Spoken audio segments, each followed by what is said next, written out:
Hi hello నమస్తే. మీ అందరికీ తెలుసు నాకు ఒక ఇంగ్లీష్ ఛానల్ ఉంది. ఈ ఇంగ్లీష్ ఛానల్ 4 నెలల క్రితం బ్లాక్ చేశారు, బ్యాన్ చేశారు నా ఛానల్, ఇంగ్లీష్ ఛానల్ని. నేను అప్పుడు ప్రశాంత్ కిషోరు అట్లాంటి కొంతమంది పెద్దోళ్ళు వీడియోలు పోస్ట్ చేస్తే బాగా విపరీతంగా తిరిగింది. నాకు ఎలాంటి కాపీరైట్ స్ట్రైక్ రాలేదు, కమ్యూనిటీ గైడ్లైన్స్ వైలేట్ చేసామని అలర్ట్ రాలేదు. సడన్గా మెయిల్ పంపించారు, వీఆర్ బ్లాకింగ్ యువర్ ఛానల్ అని, ఇంగ్లీష్ ఛానల్ని 3 నెలలు సస్పెండ్ చేస్తున్నామన్నారు. సరే 3 నెలలే కదా సస్పెండ్ చేస్తున్నా, సార్ సస్పెండ్ చేసుకుని నాకు ఎట్లా నాకు ఇంకా ఈ ఛానల్ పోయిద్దామని ఇండియా పారాడైమ్ షిఫ్ట్ పెట్టా. ఇది పోలా, నా లక్ ఏంటంటే ఈ ఛానల్ ఉంది. ప్యారలల్గా ఎందుకైనా మంచిది ఇండియా పారాడైమ్ షిఫ్ట్ అని ఒక ఛానల్ పెట్టిన. సరే ఇంగ్లీష్ ఛానల్ 3 నెలలు అదొక్కటే బ్లాక్ చేశారు, 3 నెలలు. సరే అది బ్లాక్ చేశారు కదా, 3 నెలలు అయిపోయింది.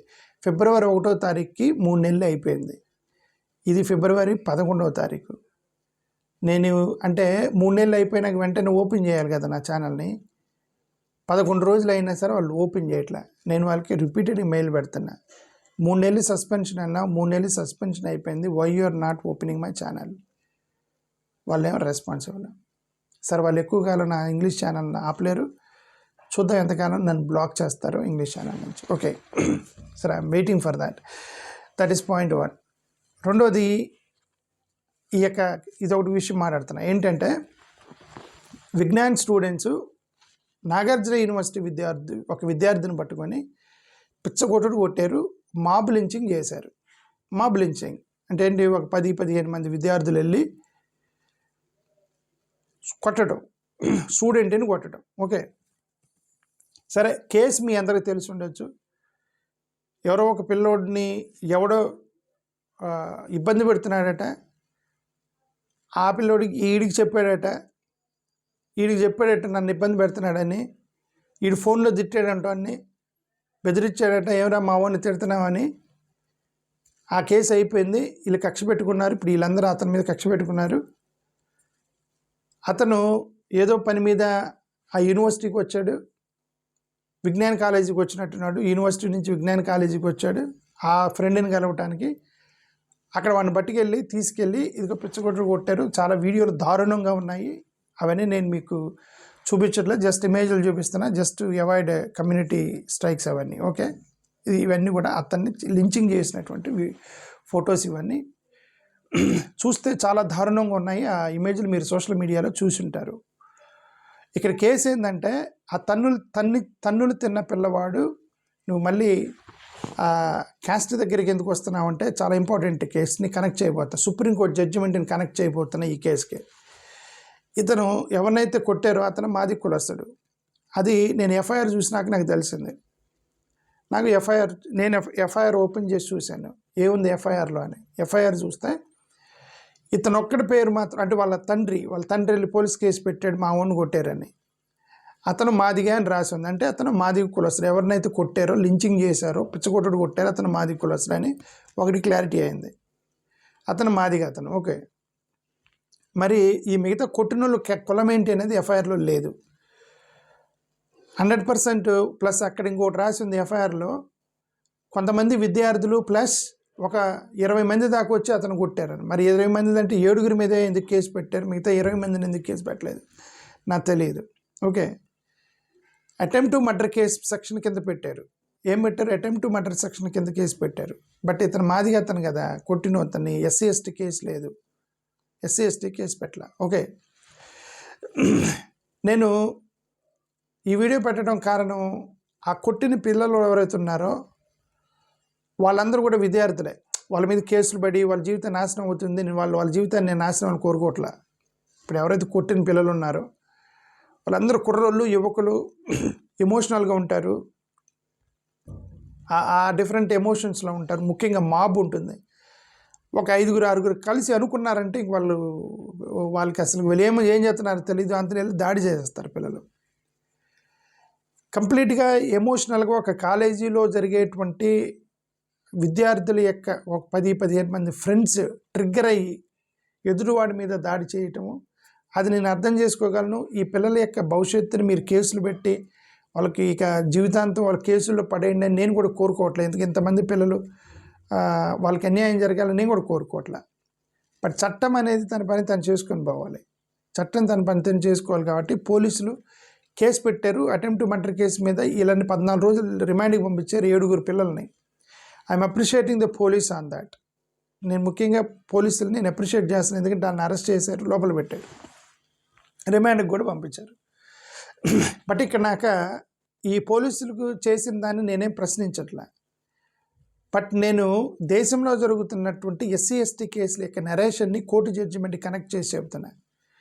ఏంటి ఇప్పుడు ఇది ఈ పిల్లోని పబ్లిక్గా పట్టుకొని కొట్టారు, కానీ ఎస్సీ ఎస్టీ కేసు పెట్టలే. ఎందుకు ఎస్సీ ఎస్టీ కేసు పెట్టలేదంటే రీసెంట్గా ఒక కోర్టు జడ్జిమెంట్ వచ్చింది సుప్రీంకోర్టులో కోర్టు జడ్జిమెంట్ ఏమని వచ్చిందండి? జడ్జిమెంట్ కులం పేరుతో తిడితేనే ఎస్సీ ఎస్టీ కేసు పెట్టాలి. జాగ్రత్తగా కులం పేరు పెట్టి తిడితేనే ఎస్సీ ఎస్టీ కేసు పెట్టాలి. పాయింట్ 1. పాయింట్ 2, పబ్లిక్గా తిడితేనే నువ్వు ఎస్సీ ఎస్టీ కేసు పెట్టాలి. కులం పేరు తిడితే ఎస్సీ ఎస్టీ పెట్టాలి, అది కూడా పబ్లిక్గా హ్యూమిలియేట్ చేస్తేనే ఎస్సీ ఎస్టీ కేసు పెట్టాలి. ఈ రెండు పాయింట్లతో కోర్టు జడ్జిమెంట్ వచ్చింది. నేను ఎందుకన్నానంటే ఈ యొక్క వర్షన్ మొత్తం కూడా మారిపోయింది. ఈ గవర్నమెంట్ వచ్చిన తర్వాత, ఎన్డీఏ గవర్నమెంట్ అధికారంలోకి వచ్చిన తర్వాత ఇది పేద బడుగు బలహీన వర్గాలకు సంబంధించిన ప్రభుత్వం కాదు అంటానికి ఈ నేరేషన్లే మనకు అర్థమవుతాయి. గతంలో ఎలా ఉండేది? చట్టాలు, పోలీస్ స్టేషన్లు, రాజకీయ నాయకులు వీళ్ళందరూ ఎలా ఆలోచించేవాళ్ళంటే, ఇదిగోండి ఎస్సీ ఎస్టీల మీద దాడులు జరుగుతున్నాయి, మహిళల మీద దాడులు జరుగుతున్నాయి, పిల్లల మీద అత్యాచారాలు జరుగుతున్నాయి, సో వీళ్ళని మనం ప్రొటెక్ట్ చేయాలి అనేది వాళ్ళ ఐడియా. ఇంతకుముందు గతంలో దట్ ఈజ్ అన్ ఐడియా. ఎందుకు? అది పేద బడుగు బలహీన వర్గాలకి సంబంధించినటువంటి ప్రభుత్వాలు నడిచేవి. అప్పుడు పేద బడుగు బలహీన వర్గాలకు సంబంధించిన ప్రభుత్వాలు నడిచినప్పుడు వీళ్ళని దృష్టిలో పెట్టుకొనే చట్టాలు ఇవన్నీ వచ్చాయి. ఇప్పుడు నేరేషన్ మారింది. ఎందుకు?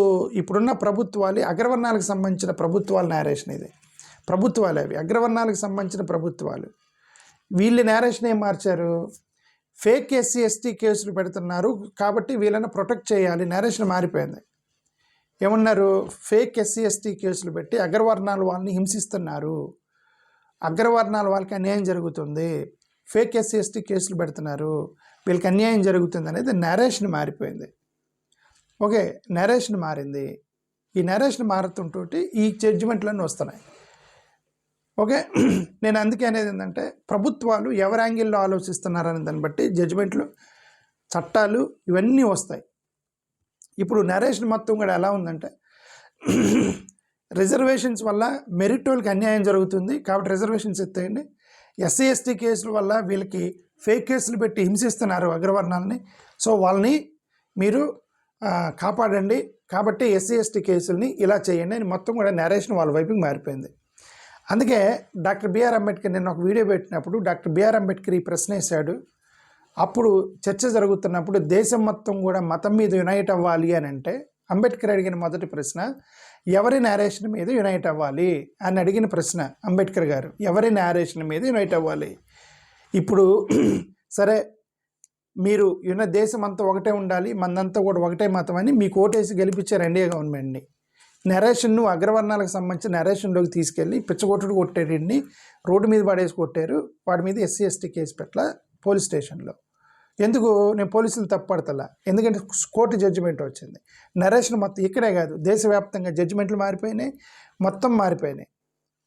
ఇక నాకు ప్రశ్న ఏంటంటే కోర్టు జడ్జిమెంట్ గురించి మాట్లాడుతున్నా. కోర్టు జడ్జిమెంట్లో ఎక్స్ప్లిసిట్లీ యూస్డ్ అంటే నువ్వు పబ్లిక్గా తిడితేనే కులం పేరుతో నువ్వు ఎస్సీ ఎస్టీ పెట్టాలి, అది కూడా అందరి ముందు తిడితేనే కులం పేరు పెట్టి ఎస్సీ ఎస్టీ పెట్టాలి. కోర్టు జడ్జిమెంట్ వచ్చింది. ఎందుకు ఇచ్చారా ఈ జడ్జిమెంట్ అంటే అదే చెప్తా. నేరేషన్ మారింది. ఫేక్ ఎస్సీ ఎస్టీ కేసులు పెడుతున్నారు వీళ్ళ మీద కాబట్టి వాళ్ళని కాపాడటానికి పెడుతున్నా ఉన్నారు, అందుకే నేరేషన్ మారింది అన్న. అదే అంబేద్కర్ అడిగింది ఎవరి నేరేషన్ మీద నువ్వు యునైట్ చేస్తావు దేశాన్ని అని. వాళ్ళ నేరేషన్ మీద యునైట్ చేస్తారు దేశాన్ని, మనం వాళ్ళని ఫాలో అవ్వాలి అనేది అంబేద్కర్ అడిగిన ప్రశ్న. అంబేద్కర్ కరెక్ట్ కదా అతను అడిగింది, అందుకే అతనంటే వీళ్ళందరికీ ద్వేషం అంబేద్కర్ అంటే. ఓకే, ఇప్పుడు 4 గోడల మధ్య ఎక్కువగా ఎస్సీ ఎస్టీ అట్రాసిటీలు ఎక్కడ జరుగుతాయంటే పోలీస్ స్టేషన్లో జరుగుతాయి. పోలీస్ స్టేషన్లో పోలీసులు ఎస్సీ ఎస్టీ కొంతమంది ఇడు ఎస్సీ ఎస్టీ ఓటర్ అంటే తిడతారు పోలీసులు, క్రిమినల్ ఒకవేళ ఎస్సీ ఎస్టీ కూడా ట్రైబల్ లేదంటే ఎస్సీ మన మాది కూడా అనుకోండి, పోలీస్ స్టేషన్లో కొడతారు కదా పోలీసులు, కొట్టేటప్పుడు కులం పెట్టి తిడతారని చెప్పి చాలా ఆరోపణలు ఉన్నాయి పోలీసుల మీద. అది 4 గోడల మీద తిడతాడు, నువ్వు బయటికి ఎలా వచ్చింది, ఎస్సీ ఎస్టీ కేసు ఎలా వచ్చింది? ఇప్పుడు ఈ జడ్జిమెంట్ నువ్వు పబ్లిక్కే తిడితేనే ఎస్సీ ఎస్టీ అన్నాడు. పోలీసులు లోపల నేను లోపల జైల్లో ఒక కస్టడీలో పడేసి కొట్టాడు, కులం పెట్టి తిట్టాడు, అది పబ్లిక్కి రాదు, ఎలా పెడతావు కేసు? తప్పించుకుంటారు కదా. ల్యాండ్ లార్డ్స్, కూలి పని చేసేవాళ్ళు, పొలంలో ఎవరు లేనప్పుడు తిడతాడు, ఎవరు ఉండరు అక్కడ, పొలంలో తిడతాడు నేను కులం పెట్టి, ఎలా పెడతావు కేసు? ఉద్యోగి ఆఫీస్ బాయ్ని స్టాఫ్ రూమ్లోకి పిలిచి తిడతాడు, ఎవరు లేరు, ఒక్కడే బాసు ఎంప్లాయీని పిలిచి 4 గోడల మధ్య కులం పెట్టి తిడతాడు, కేసు లేదు. ఈ జడ్జిమెంట్ ప్రకారం అదే పబ్లిక్గా తిట్టాలి, అందరి ముందు తిడితేనే ఎస్సీ ఎస్టీ కేసు ఉండేది. అందుకని ఇప్పుడు ఇతని మీద ఎస్సీ ఎస్టీ కేసు పెట్టాలి.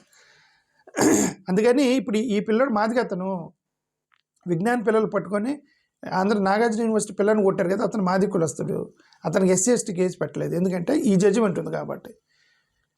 ఎంప్లాయీస్ లోపల పిలిచి తిడితే ఉండదు, పంచాయతీ ఆఫీసులో పిలిచి తిట్టేస్తే ఉండదు. అంటే స్కూల్ స్టాఫ్ రూమ్లో ఎంతే ఒకటే. అరే ఎవరినైనా కులం పెట్టి తిట్టాలంటే 4 గోడల మధ్య రూమ్లోకి పిలిచి తిట్టంటారా, కేసు ఉండదు. అదే కదా మీరు ఇచ్చిన జడ్జిమెంట్. ఇప్పుడు 4 గోడల మధ్య పిలిచి వాడి కులంతో బండబూతులు తిట్టండి, కేసు ఉండదు. బయటకు వచ్చి కొట్టేటప్పుడు కులం పెట్టి వాడకుండా తిట్టండి, కొట్టండి, బయటకు వచ్చి కొట్టండి, కానీ కులం వాడద్దు. లోపలికి పిలిచి కులం పెట్టి తిట్టండి, అప్పుడు మనం ఎస్సీ ఎస్టీ నుంచి తప్పించుకుంటాం. ఈ వర్షన్ ఎందుకు కోర్టు ఆలోచించలేదు? ఫేక్ ఎస్సీ ఎస్టీ కేసుల గురించి ఆలోచించారు తప్ప ఈ వర్షన్ ఏంటి? ఇప్పుడు ఈ వర్షన్ పబ్లిక్ వచ్చి కొట్టారని కేసు ఉండదు, ఎందుకు కులం పెట్టి తిట్టలేదు అంటారు.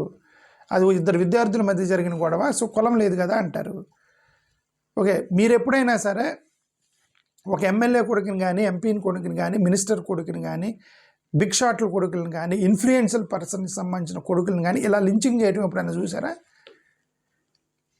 పెద్ద పెద్ద బిగ్ షాట్లని ఇలా లించింగ్ చేయడం మీరు ఎప్పుడైనా చూసారా? ఎప్పుడు చూడరు. ఎందుకు జరగదు? అది ఎందుకు జరగదు? అది లించింగ్ చేసేవాడు వద్దు మినిస్టర్ కొడుకు అంటే అతను వద్దు అని అనుకుంటారు. లోపల ఏమంటారు? ఏమంటే స్టూడెంట్స్, విద్యార్థులు అనేవాళ్ళు రాజకీయ నాయకుల కంటే చాలా షార్ప్. వాళ్ళు ఎంత షార్ప్ అంటే, కొత్త బ్యాచ్ వచ్చేది కదా, ఒక 60 మంది విద్యార్థులు రకరకాల ప్లేసుల నుంచి ఒక క్లాస్లోకి వస్తారు. 60 మంది ఫస్ట్ ఇయర్ పిల్లలు. ఫస్ట్ ఇయర్ మొత్తం ఒక క్లాస్లోకి వచ్చిన ఒక 10-15 డేస్లోనే ఎవరి కులం ఏంటనే అర్థమైపోయింది అందరికీ. ఎవరి కులం ఏంటనేది 10-15 డేస్లోనే మొత్తం తెలిసిపోయింది పిల్లలకి. చాలా షార్ప్ పిల్లలు. అది ఆడిదే కులం. రాజకీయ నాయకుల కంటే చాలా షార్ప్గా కులాన్ని కనుక్కునేది విద్యార్థులే. వాళ్ళకి తెలీదా ఇప్పుడు ఇతను కొట్టేటప్పుడు ఇతను మాదిక కులస్తుడు కాబట్టి మనం కొడదామని విద్యార్థులకు తెలీదా? అదే కులం తెలియకుండా, ఇన్ఫ్లుయెన్స్, బ్యాక్గ్రౌండ్ తెలియకుండా అటాక్ చేయరు అంటానికి ఉదాహరణ ఇదే. మీరు ఎప్పుడు కూడా ఇలాగ లించింగ్ చేయబడిన వ్యక్తుల్లో ఒక ఎంపీ కొడుకు కానీ, ఎమ్మెల్యే కొడుకు కానీ, సెంట్రల్ మినిస్టర్ కొడుకు కానీ, రాష్ట్ర స్థాయి మినిస్టర్ కొడుకులు కానీ, ముఖ్యమంత్రుల కొడుకులు కానీ, లేదంటే బిజినెస్ బిగ్ షాట్ల కొడుకులు కానీ ఎప్పుడు ఇలా లించింగ్ చేయబడలేదు. ఎందుకంటే కొట్టే ముందు బ్యాక్గ్రౌండ్ చూస్తారు, బ్యాక్గ్రౌండ్ చూసే కొడతారు. అంతకన్నా నిదర్శనం ఏమైనా ఉందా? ఇప్పుడు ఇతన్ని అరే ఎవడరా నీకు వార్నింగ్ ఇచ్చింది? అడే భరత్, ఈ పేరు భరత్ ఏదో భరత్ అంట, భరత్ వాడేనా అని 4 గోడల మధ్యలో అనుకొని ఇక్కడ వచ్చి పిచ్చగొడరు కొట్టారనుకో, నువ్వు ఎలా ప్రూవ్ చేస్తావు? ఎస్సీ ఎస్టీ కేసు ఇప్పుడు ఇతనికి ఎస్సీ ఎస్టీ కేసు పెట్టలేదని ఇప్పుడు నేను అనేది ప్రశ్న. నేను పోలీసులు తప్పు పడతలా, కోర్టు జడ్జిమెంట్ ఉంది, జడ్జిమెంట్ని కూడా నేను తప్పు పడతలా, నరేషన్ని తప్పు పడతాను. నరేషన్ బట్టి జడ్జిమెంట్లు, ఆలోచన మొత్తం మారిపోతాయి. ఈ నరేషన్ బిల్డ్ చేసింది ఇప్పుడున్నటువంటి ప్రభుత్వాలు. ఎన్డీఏ ప్రభుత్వం నరేషన్ బిల్డ్ చేసింది. సోషల్ మీడియాలో డామినెంట్ సొసైటీ వైపుకి నరేషన్ బిల్డ్ చేసింది. డామినెంట్ సొసైటీ నరేషన్ బిల్డ్ చేస్తే మరి ఈ యొక్క లోయర్ కులస్తుల సంగతి ఏంటి? నేను దాని గురించి మాట్లాడుతున్నా. కొంతమంది ఇండైరెక్ట్గా తిడతారు, ఏమని, రే నువ్వు ఇది ఇక్కడ కాదు నీ ప్లేస్ అన్నాడు అనుకో, కులం పెట్టేంతటగా నీ ప్లేస్ ఏందో నువ్వు తెలుసుకో, నీ స్థాయి నువ్వు తెలుసుకో అంటాడు. కులం పెట్టేటట్టుగా. కానీ అంటే లోపల ఏంటి నీ స్థాయి అంటే? ఓకే, కోర్టు జడ్జిమెంట్ అంది నువ్వు కులం పెట్టి తిడితేనే కేసు, అది కూడా పబ్లిక్లో తిడితేనే కేసు అని జడ్జిమెంట్ ఇచ్చింది కోర్టు. దాన్ని బట్టి ఇప్పుడు ఈ పిల్లోడికి ఎస్సీ ఎస్టీ కేసు పెట్టలేదు, అటెంప్ట్ మర్డర్ కేసు పెట్టారు, ఎస్సీ ఎస్టీ లేదు. ఒక మాది కులంని కొడితే ఓకే, ప్రజలు కొంతమంది అంటారు, ఏ ఈ ప్లేస్ నీకు కాదు, ఇక్కడ కూర్చోవద్దు అంటారు. కులం పెడితే ఎట్లేదుగా, కానీ ఎందుకు కూర్చోవద్దు అన్నాడు? ఈ ప్లేస్ నీది కాదని ఎందుకు అన్నాడు? ఎట్లా ప్రూవ్ చేస్తావు దాన్ని? ఓకే, నువ్వు నా స్థాయి, నీ లెవెల్ నా లెవెల్ వేరు వేరు అన్నాడు అనుకోండి. ఓకే, అది నేను ఒక వీడియో చూపించిన, మరి తాకూరుమయ్య అంత కదా, ఆమె తాకూరుమయ్య అంత కదా. సరే, అక్కడ క్యాస్ట్ పెట్టి మాట్లాడిందాము. Sir that's okay. నేనేమంటానంటే అగ్రవర్ణాల మీద ఫేక్ ఎస్సీ ఎస్టీ కేసులు పెడుతున్నారు అనేటువంటి ఒక నరేషన్ తీసుకొని మళ్ళీ అది రివర్స్, వాళ్ళు ఏమన్నారు, రివర్స్ డిస్క్రిమినేషన్ అన్నారు. రివర్స్ డిస్క్రిమినేషన్ మీరు జాగ్రత్తగా చేసుకోవాలి తప్ప అసలు యాక్చువల్ మెయిన్ డిస్క్రిమినేషన్ని మీరు వైలేట్ చేయకూడదు కదా. మెయిన్ డిస్క్రిమినేషన్ మీరు ఎలా వైలేట్ చేస్తారు? ఇప్పుడు పోలీసుని అడిగి ఏమండి అది ఎస్సీ ఎస్టీ కేసు ఎందుకు పెట్టలేదండి, ఇది మాది పిల్లోడు కదా, మాది పిల్లోడు అది పిచ్చగొట్టు కొట్టారు, అటెంప్ట్ మర్డర్ కేసు పెట్టారు. ఓకే, యాక్చువల్గా నిజం చెప్పండి, అతను చంపడానికి తీసుకెళ్ళాలి, కొట్టారు పిల్లలు, చంపాలనే ఉద్దేశం లేదు వాళ్ళకి. కాలేజీ పిల్లలు అంతే ఉంటారు, ఎమోషనల్గా ఉంటారు, తీసుకెళ్ళారు, పిచ్చగొట్టు కొట్టారు వాడిని. సరే, మరి అలాంటప్పుడు చచ్చిపోతాడు. నేను అదే చెప్పింది, ఏ మాబ్ లించింగ్లో కూడా చంపాలని ఎవరికి ఉండదు, బట్ ఆయన కొట్టారు. ఇప్పుడు పోలీసుని అడిగితే వాళ్ళు ఏమంటారంటే అది ఇద్దరు కాలేజీ పిల్లల మధ్య గొడవ అండి, అది కులం ఏముంది అంటాడు.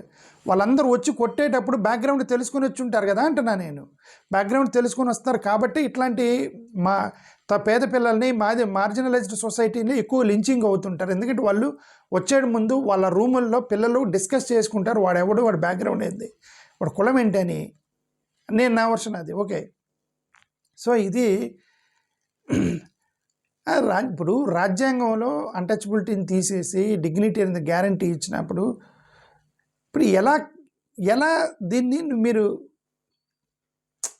రీసెంట్గా తెలంగాణ కోర్టు జడ్జిమెంట్ ఇచ్చింది ఏమని, ఇప్పుడు జస్ట్ సుప్రీంకోర్టు జడ్జిమెంట్ రాగానే తెలంగాణలో ఒక కోర్టు కొట్టేశారనమాట, కేసు కొట్టేశారు, ఎస్సీ ఎస్టీ కేసు పబ్లిక్గా తిట్టలేదని చెప్పి Telangana court, Allahabad high court judgement ఇచ్చింది, ఎస్సీ ఎస్టీ కేసు కొట్టేసింది. ఎందుకు? అతను పబ్లిక్గా తిట్టలేదని.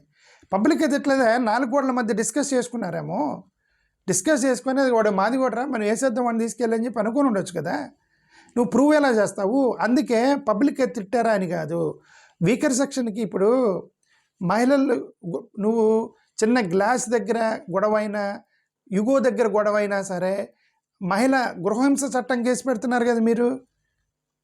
ఏమంటే నువ్వు పబ్లిక్గా భార్యను నువ్వు పబ్లిక్గా కొడితేనే నీ గృహహింస చట్టము, నువ్వు పబ్లిక్గా నువ్వు ఆడదాని అని చెప్పి కొడితేనే మహిళా చట్టం కింద అట్లాంటివి పెట్టలేదు కదా మీరు, అలాంటివి పెట్టలేదు కదా. మహిళ మీద దాడి జరిగిన, హింసించిన, అది ఏ కారణం ద్వారా హింసించినా సరే నీకు గృహహింస చట్టం కింద పెడుతున్న భర్తను బెదిరించడానికి. ఎందుకు? మహిళలకు రక్షణ కోసం. అది ఎందుకు? అది ఇప్పుడు దానికి ఎదిరించరు. ఎందుకు? అది గృహహింసకి ఈ అగ్రవర్ణాలకు సంబంధించిన వాళ్ళు కూడా ఆ మహిళలు బాధితులు అవుతారు కాబట్టి దానికి ఎదిరించరా. ఎస్సీ ఎస్టీ కేసు నేరేషన్ మార్చేసి జడ్జిమెంట్ వచ్చేసింది, నువ్వు పబ్లిక్గా తిడితేనే కేసు అని. ఇప్పుడు ఆ పిల్లోడి మీద ఎస్సీ ఎస్టీ కేసు పెట్టలేదు, ఓన్లీ అటెంప్ట్ మర్డర్ కేసు పెట్టారు, ఒక మాది పిల్లోడిని లించింగ్ చేస్తాయి. ఇది నేనేమన్నా అంటే ప్రభుత్వాలు మీరు we should understand that which government is pro poor, which government is anti poor. That's all I want to say. Thank you. నమస్కారం.